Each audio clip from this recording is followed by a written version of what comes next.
Hello and welcome to the first online offering for this year's Extemporaneous preparation labs. If you're watching this, either you've not been able to come into the lab to do this in person, or you're watching it to catch up on what you did in the lab. Either way, I'm going to be taking you through the practical aspects of the first Extemporaneous dispensing lab, where you have a prescription and you're essentially going to be making an antacid using pestle and mortar and a few different mixing techniques. So what I'm going to do is I'm going to switch cameras and I'm just going to get going with the practical part of this lab. So by this point, you should hopefully have had a look at the prescription that you've been supplied with and gone through some of the questions in the pack that you've been asked to look at.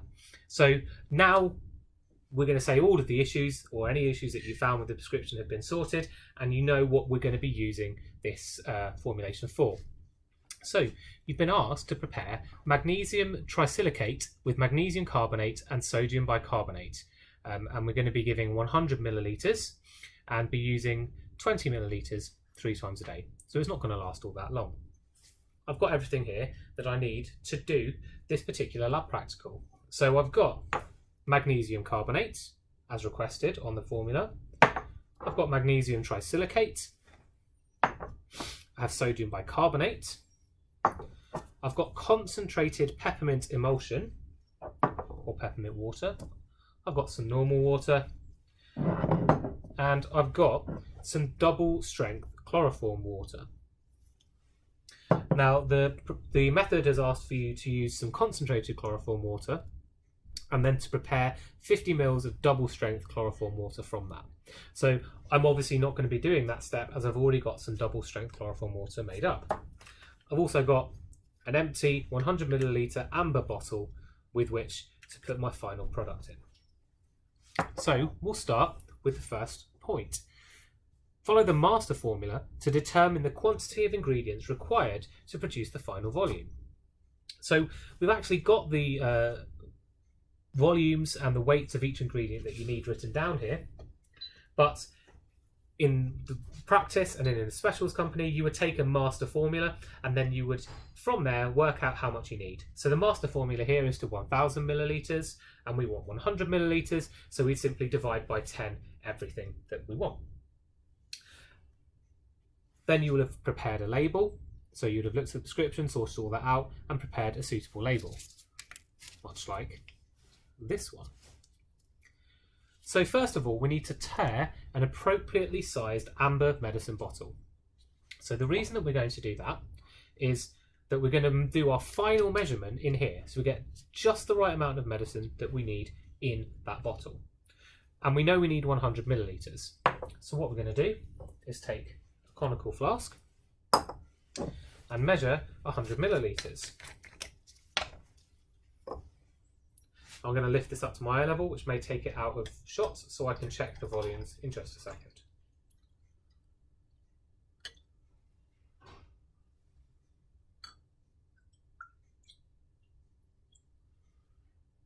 Okay, so I've got 100 millilitres in there. Now when I'm using that conical flask, you may get asked to put it on the bench and to bend down and look at it like that.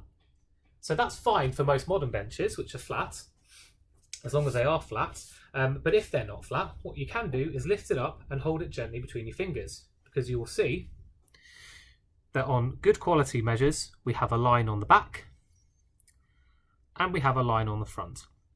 So for 100 millilitres I can just get those two lines lined up in my eyesight and make sure that the meniscus of the water is in line with those two, and that will guarantee me that I have a flat and accurate volume. So I know I have 100 millilitres, and I now will pour that directly into the final medicine bottle that I'm going to use. And what this will give me is it will give me an accurate level at which I know I have 100 millilitres in the bottle. And each bottle will be slightly different due to changes in the manufacturing process. So I'm just going to put the lid on there. And now I can take a piece of just small label, sticky label,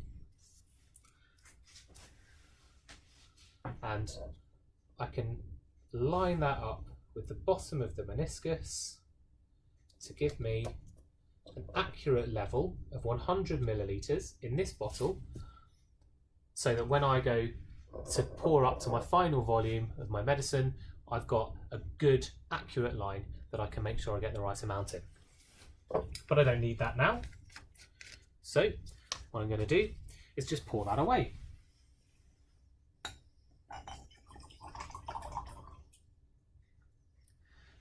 And now I have my accurately tared medicine bottle. So next up, we're going to be weighing all of the dry ingredients. So to do that, I'm going to need a number of weighing boats, and I'm going to need to use the scales properly, to balance properly and accurately. So I'm just going to take the lid off and find my spatula. So I need to go back to the master formula and find out how much of each of these I need to weigh out. So magnesium trisilicate, that's the first one I've got. For 1,000 millilitres I'd need 50 grams. So for this I'm only going to need 5 grams. So let's put a weighing boat in there and 0 onto there. And now I need to weigh out 5 grams of my magnesium trisilicate. So I'm taking the weighing boat off of the balance so not to spill powder, which is very easy to do, onto the balance itself. Now I think this is quite a light powder, not very dense. So yeah, that was only 2.5 grams. So I need to put about another 2 spatulas full in there.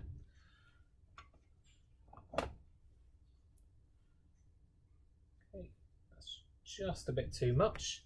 And so we're not going to put that excess that we've overweighed back into the stock bottle, because we don't want to contaminate it with anything that may have been in this weighing boat. We'll do this till we have an accurate amount within the accuracy of the balance. So these balances, when used properly, can probably weigh within about 10 milligrams of tolerance. So that's roughly where we want to get our weight to.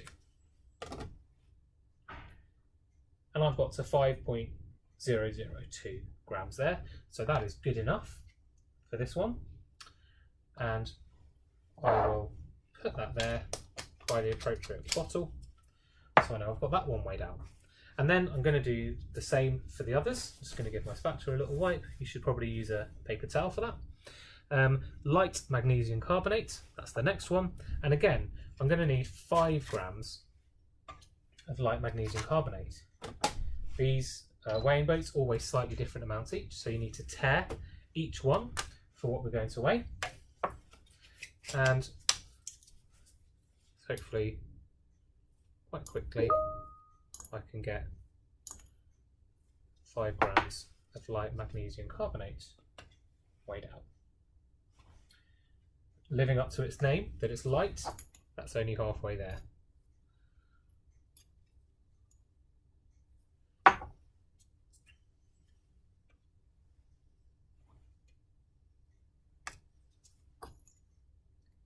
Feel free to fast forward these parts of the video, as they're probably not the most interesting.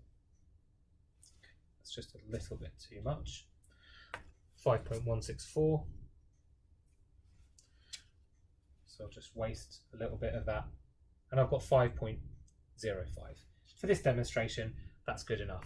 But we might want to get a little bit more accurate than that if we were actually preparing this for a patient. And so the last one we need to weigh out is the sodium bicarbonate. And again, I'm going to need 5 grams of sodium bicarbonate.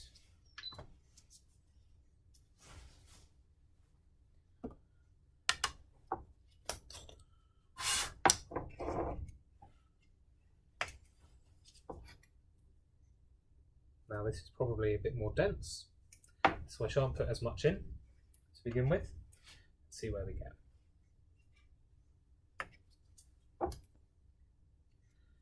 Incidentally, the density of the different solids is not something that you know off the top of your head. And so it's generally best to take a cautious approach when we're weighing things out, put a little bit in and just see how that goes until we get an idea of how dense a solid actually is. And so we know roughly how many spatulafuls that we need to put in. So I'm almost there with this one, and then that will be all of the solid ingredients weighed out. And 4.99, so that is good. It's important not to get your solid ingredients mixed up if you're going to weigh them all out at once like this. So I've put them by the relevant bottles that they came out of, but what's a good idea is to put a label on as to which one's which. So this is sodium bicarbonate, this is magnesium carbonate, and this is magnesium trisilicate. So I just put a little note on there that will help me remember which one's which if they get muddled up later on. So now I can move these bottoms out of the way so I've got a clear workspace, and look at the next point that I need to do. I need to accurately prepare 50 millilitres of double strength chloroform water by measuring 2 ml of concentrated chloroform water and then 0.5 ml of double strength chloroform water using a pipette, combine them and then add water up to a total volume of 50 ml. So that's getting to the right concentration, but as I said, I've already prepared this double strength chloroform water to a larger volume previously, so I'm just going to use that double strength chloroform water that I've already prepared. And then I need to put 50 ml of that double strength chloroform water into a 100 metre conical measure and then add water to make the volume to 80 millilitres. This is creating the vehicle, and much like a vehicle, like a car, carries people, this is the vehicle that's going to carry the medicine to where we want it. So I need 50 millilitres.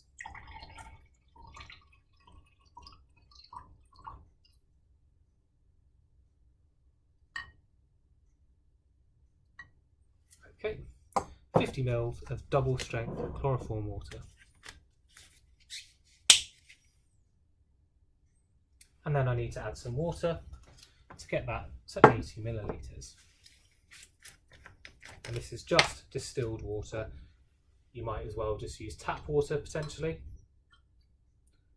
And so I need to add 30 millilitres to get that to a total of 80 millilitres.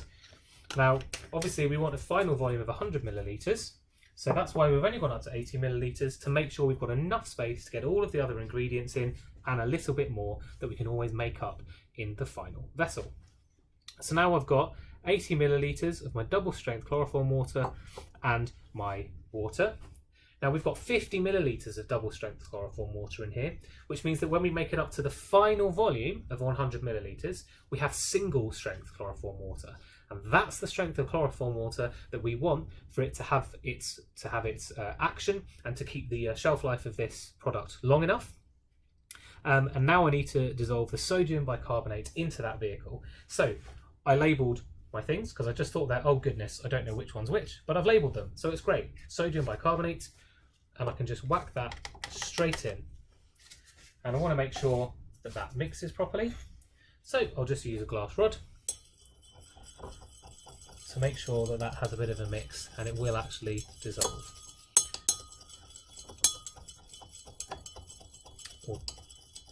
So the next stage is to mix the magnesium trisilicate and the light magnesium carbonate together in a pestle and mortar. And this says using a double up technique. But that's just to make sure in a pestle and mortar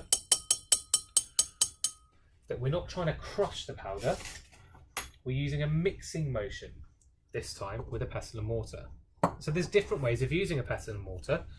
Today, we're just using a light mixing, okay? So I'll hold it a little bit like a pen because I don't need to apply any pressure. If I do apply too much pressure to this, I'll either reduce the particle size too far or I'll cause caking and lumps. If I wanted to grind a coarse powder down, I would hold the mortar like this so I can get all of my power into it, and then use my wrist to really apply some power and grind that powder down. But today we're just mixing. So I need to put my two powders in. So, and then mix them lightly.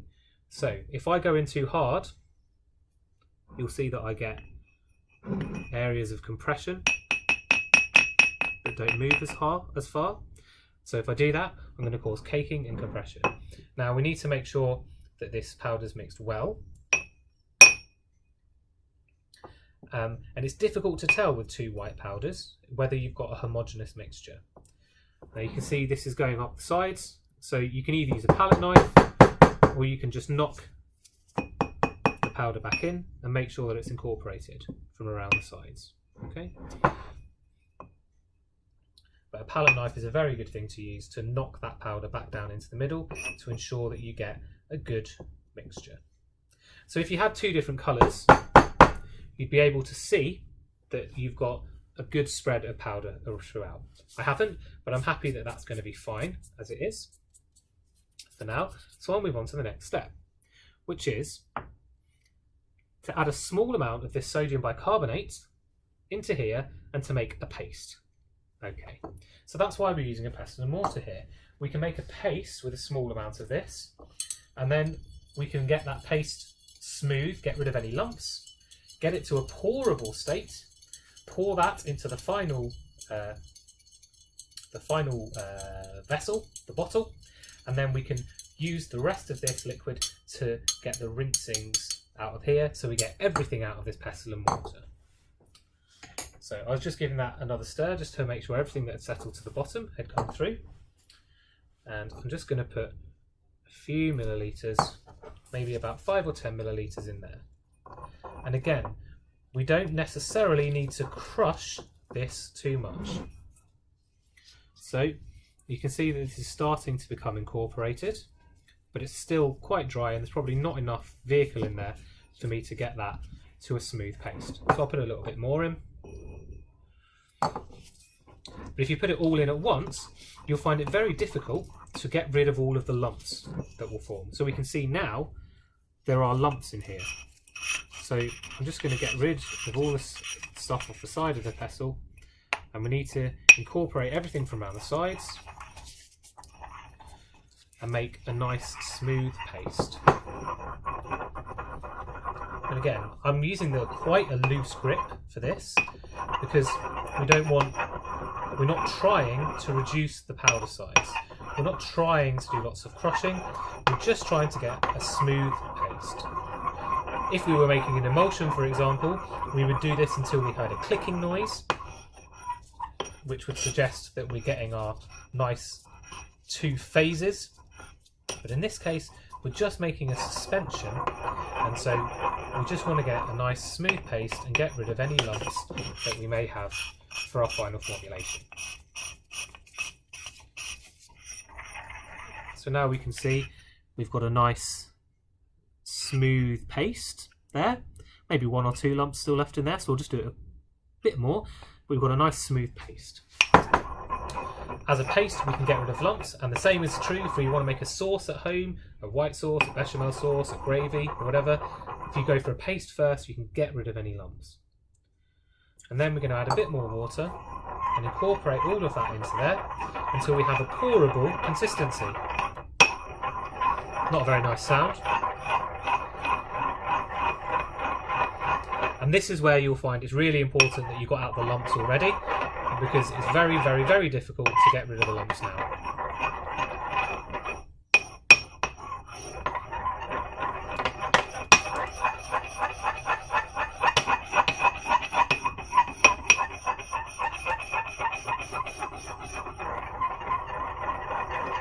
Okay.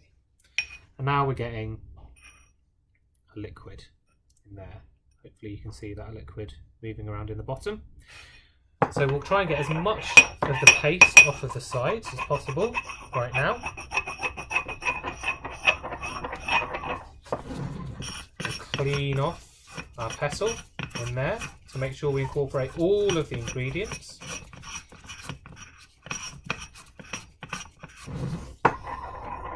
And then at this stage, I'm going to pour that into the final vessel. Now I'm going to place this on the weighing boat so I don't make the surface dirty. I'm going to pour that into the final vessel. Let's just readjust my grip.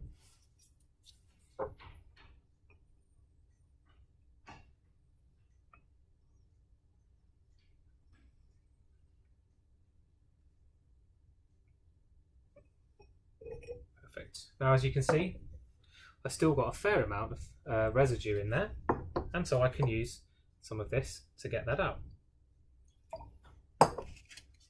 This is why extra rinsing volume of liquid is really important,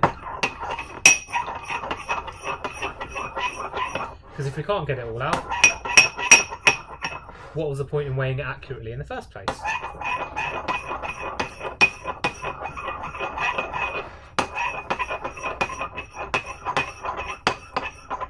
Now, if you look ahead, we also need to make sure that we leave enough room to put the flavouring and the preservative peppermint water in, the peppermint emulsion. So before I add all of my final rinsings, I'll make sure I put the peppermint emulsion in as well. Excellent. So let's leave that there. And pour this into the final vessel.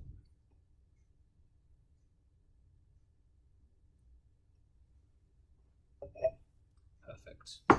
I think I actually spilled a little bit of that there, so I was probably being a bit too keen, so don't do that. But we can see now that the vast majority of everything in that pestle has gone, in that mortar, sorry, has gone. So I'm going to put the concentrated peppermint liquid water in there now. And how much we need to put in? I think it's 2.5 millilitres. Yeah, 2.5 millilitres of the peppermint formulation. And so I'm going to use an appropriately sized conical flask. 10 ml will be appropriate to measure 2.5 millilitres out. That was mercifully quick. And I'm just going to put that again directly into my final formulation. And this room smells absolutely lovely now. So we've got that there. And obviously I've still got a fair way to go to the final volume. So I'll use my rinsings as much as possible for that, because that means I'll get as much of an accurate ingredient of every ingredient in there as possible. So it's a bit noisy, this part, so sorry about that.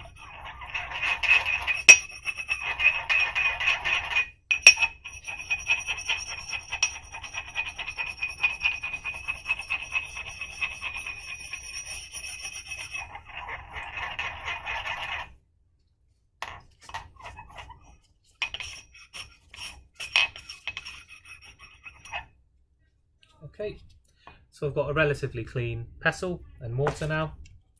And I'll put the final rinsings in here.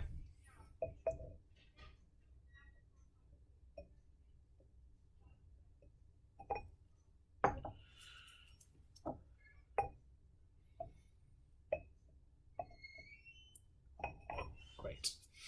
And we can see that I'm nearly up to my tared volume line.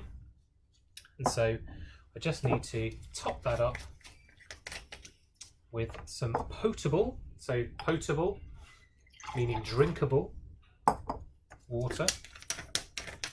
I'm going to not do it directly from there, I'm going to do it from a conical flask because it's easier to get accurate. So I'm going to hold that up to my eye level.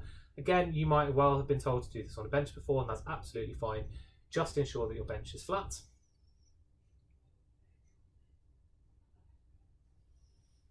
Okay, so that's up to the line. And I can now seal that, and we can see, if I clear my desk,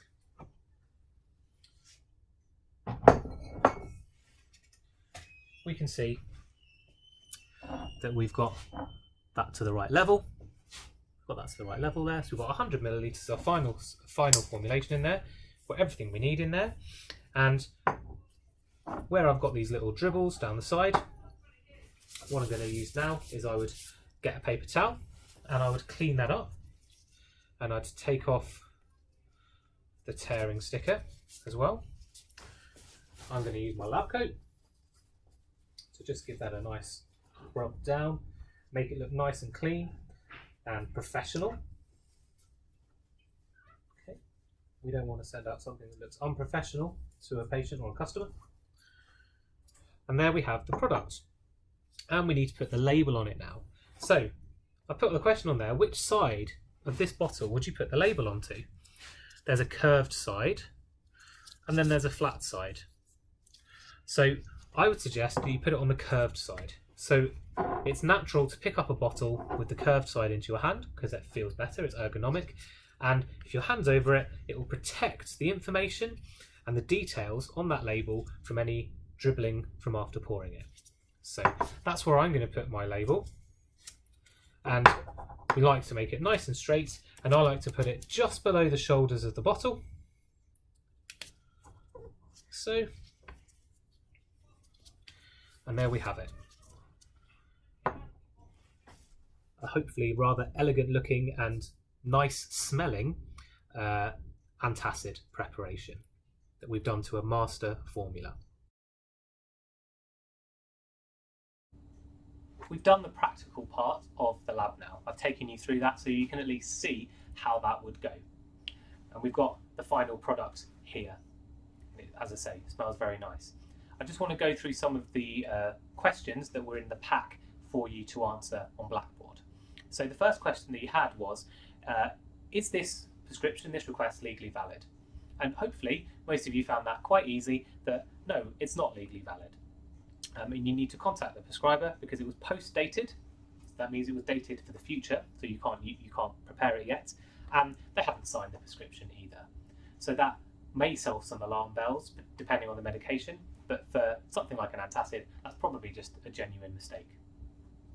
Is the request clinically safe for the patient? Well, with the details you have, then yes. Antacids are pretty safe clinically to use, so I would go ahead and do this prescription. And what counselling advice would you give with this medication? Well, obviously we would say about the dose that you need to take, so 20 millilitres 3 times a day. But we might try and find out what's causing them to have indigestion or heartburn. So has it been going on a long time? Is it linked to any foods? Obviously spicy foods or alcohol are often quite commonly linked to heartburn and indigestion. So there may be something that we can talk to the patient about lifestyle advice there. If they're also having something like Gaviscon, something a little bit more than this, like Gaviscon that has an alginate in it, we also need to counsel that patient to have that definitely after meals and to not have any drink or food after they take the Gaviscon. Because if it has an alginate in it, that forms a gel raft on top of the stomach contents that physically stops acid reflux and heartburn. And if we were to eat and drink after that, we'd be punching holes and destroying the raft, which is one of the actions of the alginate-based heartburn and indigestion remedies. Just physically as well, we might say don't lie down after you've eaten and don't eat just before you go to bed, because if you lie down, there's more chance of that acidic contents being able to rise back up the esophagus just due to gravity. So let's look at the individual ingredients that we've got in this formulation. And what are their roles? We've got magnesium trisilicate. So that's an active ingredient that's being used as an active pharmaceutical ingredient to help cure the heartburn and indigestion. Light magnesium carbonate, again, is an active ingredient to help cure the heartburn and indigestion. And sodium bicarbonate is an antacid. So the sodium bicarbonate is alkali, and if you've got too much acid and you put an alkali with it, you'll help neutralize that and form water. Okay, so that helps with the excess acid that's being produced. Concentrated peppermint emulsion, so that really is just there as a flavouring and something to smell nice, so it makes this a more palatable thing to swallow. The chloroform water is there as a microbial preservative, so it makes the conditions inside that bottle less favourable for bacteria to grow in, which means that it's got a slightly longer shelf life and you won't be taking anything that's going to give you an infection as well. And the water is there just to top it up, to make it liquidy, to make it able to swallow. It's the vehicle which is taking the medication into your body. Much like last time where I said it's like a car is a vehicle that takes you onto a road, that's a vehicle that takes the drug into your body. So as I've already answered, I suppose with this is going to be used to treat indigestion and heartburn, mild cases of it. If it was more long term or this wasn't doing it, then we might look to use something like ranitidine, an H2 receptor antagonist, or we might go all the way with the doctor to having omeprazole, a PPI. So when would you discard this? For this suspension, we'd probably say about 4 weeks. It depends on the formulation, but for this one, we'd say about 4 weeks. And you can normally check that with recognised formulations that are in the BP or the BPC, the British Pharmaceutical Codex. They'll tell you how long that can be used for. And then your last question is to name the 2 types of suspension. So this isn't a really big question. It's essentially ones that are diffusible and not indiffusible. So we're talking about ones that are actually stable and will disperse when you shake them, so diffusible. And this is indiffusible, where they're too heavy, the powders are really not soluble at all, and shaking won't disperse it evenly. So essentially not suitable to be a suspension that you would give. We need a nice homogeneous medicine to give to the patients. So it's a bit of extempi language, this really, not like in the first year labs where you would have learned more about the stability of suspensions with electrolytes and flocculating agents, etc. This is just, is that powder on its own suitable to be a diffusible, stable-ish suspension? So that was the first Extemp Lab. If you're using this as a revision tool, or you're using this because you weren't able to get into the lab, I hope that you found it useful and interesting. It doesn't quite replace getting into the lab and doing it yourself, but I hope it's a close second.